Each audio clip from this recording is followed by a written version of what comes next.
Hey, everybody. Good morning. Saturday morning. This is day 6 of my 31-day commitment to coaching. I told you guys I would come every single day, but I never promised you what time I would come every single day. And look who I've got here today, Renée Bangelsdorf. Woo! Oh my gosh. I cannot believe that you had me show up in my pajamas after just one cup of coffee. I know. It's because I am committed to authenticity. You guys, I trained on authenticity a couple of days ago. So we're literally, y'all, here in our pajamas, having these great talks where we're crying, talking about stuff that matters. Like everybody needs a best friend like Renée. And if you don't have one, go find one. I mean, write a book with one. Yes, write a book with one. Everything about it. So this was the book we wrote in 2016, Crushing Mediocrity. And I want everybody to know these are actually Renée's feet, shoes, legs on this, because tell the story about did we either check it out through Louboutin or we did research. And the only way we could put Louboutins on the cover was if we bought them. We just wanted to make sure we weren't getting sued by Louboutin. And I'm like, well, if it's my shoes that I paid for, my feet, then we're good, right? So, yep. So if you guys have our book, have read our book, or want to read our book, those are Renée's legs, Renée's shoes. And then we're laughing earlier. We're like, look how young we were back then. We wanted to take the back cover sitting on the wing of an airplane, and how far we've come since then, because you're now a pilot. Yes. So, and I think back when we wrote the book, you weren't talking about being a pilot. Like, no. And so the thing we're going to talk about today, before we start reminiscing, the thing we're going to talk about today is, and Renée brought it up, I'm like, we're getting online right now and I'm doing my training, is what happens if you're 1 degree off. If you're 1 degree off in your thinking, in your beliefs, in your business strategy, in your execution, what happens? So Miss Pilot, tell us what happens if you're 1 degree off. Just tell me what you told me today earlier. Yeah. So there are 360 degrees in a circle. And when you're flying, you'll fly at a specific radial. So you'll fly, like if your heading is 360, that's straight north, right?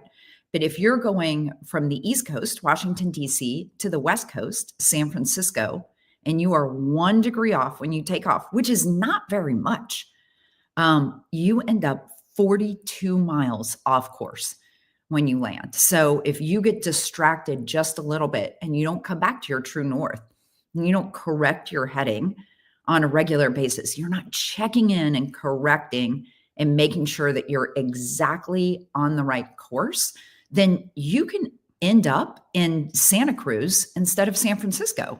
And I'd rather be in Santa Cruz than San Francisco, just for the record. I grew up in the Bay Area, so I get to say that. But that's why I used that example. Yeah, I know. You're like, what's 42 miles from, before we got on this, what's 42 miles from San Francisco? I'm like, Santa Cruz. Yeah, I didn't fact check that, by the way. So it's close. Well, you guys know me. It's close, right? It's good for illustration purposes. Exactly. Most of my stuff is usually good for illustration purposes.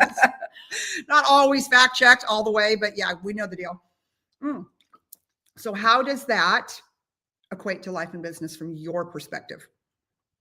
So I think one of the things that's really important, and I'm getting my instrument license for my airplane, which means that I can fly in clouds. I can't see outside.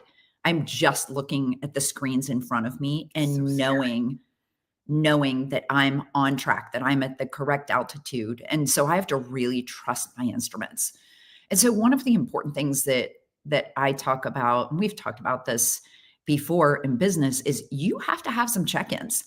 So check-ins look like having people that you check in with. And that's exactly what we were doing this morning. That's why we ended up crying, right? Because we were both checking in on, like, what's the big important thing going on in your life right now, and in what you're doing, and in who you're talking to. Like, what's the check-in there? So you have people that you check in with.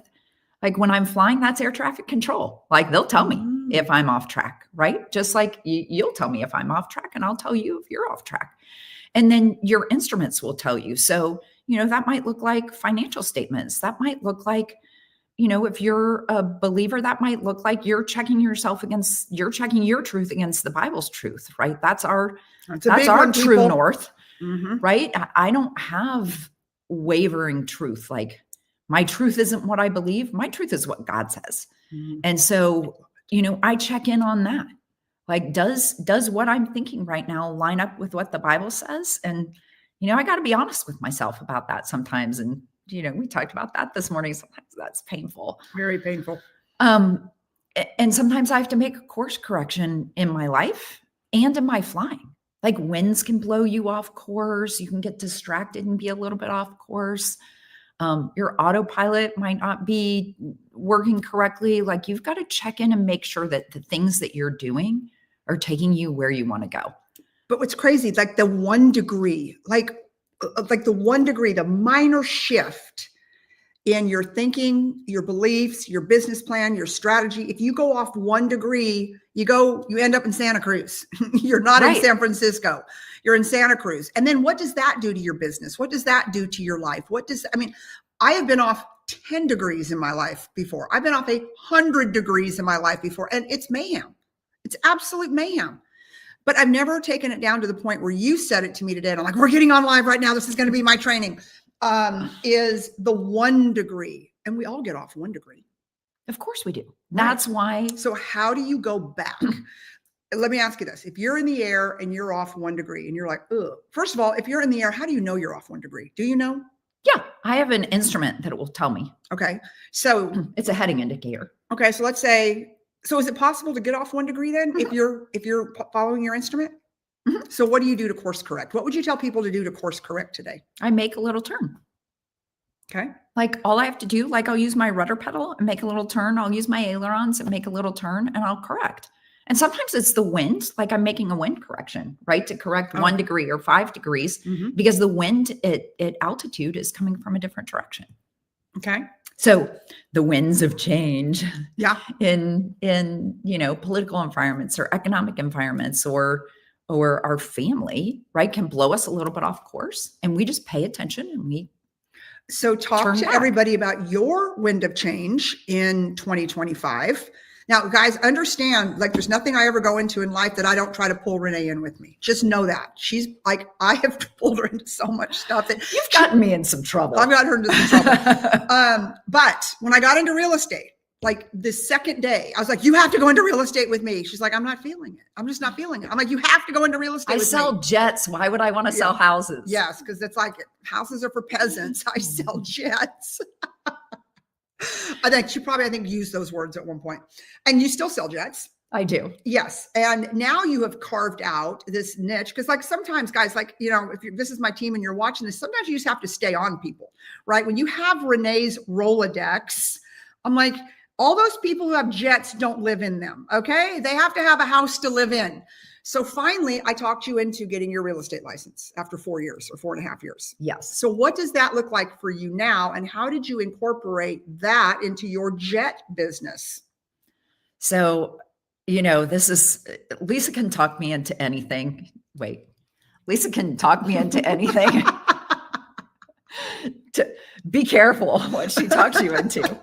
But I went through a big shift in my life. I moved, I went through a divorce and I'm like, you know what, who do I want the new me to be? Like, I love connecting with people. I love being a part of people's lives. And this is why she made my book, by the way, guys. And that's just so important to me. Like, I want to impact people. I want to be able to speak into the lives and encourage some of the most influential and wealthy people in the world. And I've always wanted to do that. And so being able to do that still and have a new challenge. This is going to sound snobby and I don't mean it to sound like that, but I rose to the top of aircraft sales and like I had climbed that mountain and I wanted something new to learn and something new to be challenged in. It's why I got my pilot's license. And then I wanted something new to, like, I got addicted to learning and changing and growing. And so real estate was my next thing. It was the last frontier. She had done everything else because you went back as an adult and finished your college degree. Hence the book, Crushing Mediocrity. I actually tell that story in the new book, so you have to buy it. So we're not going to tell it to you today. But so since I've known you, you went back and you got your college degree because you wanted to. Then you ended up on the board of that university. Yep. Then you got your pilot's license. Then you got a divorce. Yep. Then you started your aviation collective, so your consulting and coaching business, and that was kind of before that. Then you got your real estate license. Then you go from there. Yeah. So I'm working on my instrument license Yep. for my airplane so that I can fly in the clouds and stay on heading even when I can't see outside.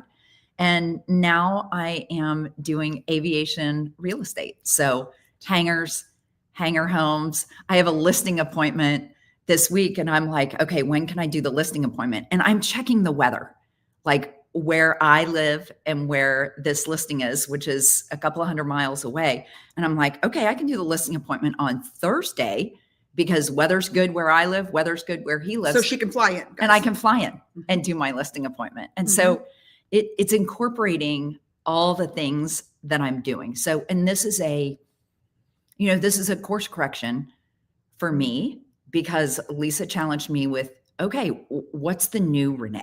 Like what's Renee, 3.0 here or whatever version I am on myself. Which is the best version of you, by the way. Thank you. But Lisa is one of those people in my lives that's my air traffic control. Like she'll call me, she'll be like, you're not on track right now. Like, what are you doing? And she'll say it just like that. Like, what are you doing? What are we doing here? And like, you need to do this.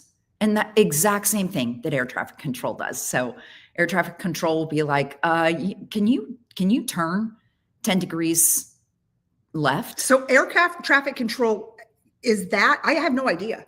So they are that. So they're watching you that hard? Yes. Oh. And when I'm flying in very congested airspace like DFW, which is where I fly, there's certain levels of airspace that you have to be talking to air traffic control in when you're close to an airport, and they have the right to tell you what to do and where to fly if you're flying in their airspace so that you're not getting in the way of American Airlines 747 coming in. Right. Yeah. Oh. So they're directing everybody going. So it's not the voice of God, but and I can tell them like, hey, I'm unable to do that. And then they'll figure out something else. So Lisa can tell me, hey, I think you should be doing this. And I can be like, yeah, I can do that. And she literally told me 4.5 years ago, and I said, you need to get your real estate license. We're going to go do this. And she's like, that isn't what God's telling me to do. I'm like, but I'm telling you to do it. But guess what? I got trumped by God 4.5 years ago. Imagine that. You were just the warm up. You were warming up. Like, you know me, I have to warm up to ideas for a while. Guys, when I say warm, Renee is like, I wish you guys could have seen our English muffins this morning. I made us each an English muffin. She's the slowest eater on the planet, always has been. I can talk, eat, like, let's get on this. I still haven't finished it. I had mine finished and she had taken 2 bites of the first one. And it's so funny because what did they say about you and I? What did Ellie say about you and I when we wrote the book? You're the sharpshooter, I'm the gunslinger. Yeah. I'm a sniper and she's a gunslinger. Right. So that's okay. Like, you need everybody in your life. And if you're out there and you follow me and you're part of my community, I'm a gunslinger. Like, I'm like this, let's go. But everybody needs a sniper in their life. And vice versa. Yeah. To slow you down. Because today on some big projects I'm working on, like, she was like, no, this is your perspective. This needs to be your perspective. This, and this. That's a sniper approach. Okay. The gunslinging Lisa is like, well, if it just doesn't line up exactly like this, I'm out. But then when you go to something with a sniper, it's like, oh, maybe I'm not supposed to be. What's the strategic move here? Lisa's like, let's lay cover. And I'm like, okay, what's the strategic move here? So we have always complimented each other in that. But when we had a writing coach on this book, and she kind of helped us lay out the book and what do you do when you're the number one car dealer in the world and the number one female jet broker in the world? And we're going to write a book. Well, okay, well, great. We're going to write a book. What are we going to write this book about? And that's where our writing coach came in. And we whiteboarded, we spent hours, I remember, in this room, and she's just like, I'm like, what do we write about? Like, we're going to write about sales. We're going to write about being a woman, like, whatever. And that's how we came up with Crushing Mediocrity, because we decided that why did other people in our respective industries fail? And it's because they were mediocre. They weren't willing to do the work. They weren't willing to put themselves out there. And God, I mean, like 10 years later, is that still not the truth? It's the truth. We see it. You see it in aviation. And your side of real estate. I see it in real estate. I see it everywhere. People aren't willing to do the work. They just want to show up and get paid. They want to show up and get paid. And so, guys, you've heard me beat the drum all week on this thing. So last Sunday we crossed 1 billion. Yay. The stretch goal is 1.2 billion, right? And that is going to be hard. It's a stretch goal. But without a strategy, and it hit me today when she said that, or if you're 1 degree off, you're not going to hit your goal. But you can course correct.